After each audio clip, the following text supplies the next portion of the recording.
যখন আপনি মারা যাবেন, দুনিয়া থেকে বিদায় দিবেন, মানুষজন কেউ বলবে না আজকে বৃষ্টির দিন দাফন করিস না, কেউ বলবে না যে তারা 2টা দিন রাখ, কেউ বলবে না।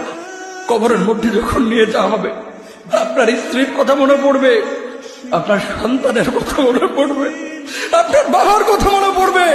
সবচাইতে বেশি কষ্ট আপনাকে যে জিনিসটা দেবে, কি নিয়ে কবরে ঢুকলাম, কেন সুদ খাইছিলাম, কেন ঘুষ খাইছিলাম, কেন কবরের জিন্দেগির জন্য প্রিপারেশন নেই নাই। দুনিয়ার জিন্দেগিতে একটা মামলায় ফেসে গেলে সুপ্রিম কোর্টে যাওয়া যায়, উচ্চ আদালতে যাওয়া যায়। আখিরাতের জিন্দেগিতে কোনো মামলায় ফেসে গেলে পালাবার কোনো আর পথ নাই। চলে যেতে হবে। দালান ঘর, বাড়ি ঘর, টাকা পয়সার জন্য পাগল হয়ে থাকে আমরা, কিন্তু এটা আমার আসল ঘর নয়। যেই গোসলখানাটারে আমি এত সুন্দর করে টাইলস করে ইটালিয়ান ফিটিংস দিয়ে বানালাম, আমার জীবনের শেষ গোসলটা কি ওই গোসলখানায় হবে? কথা বলেন।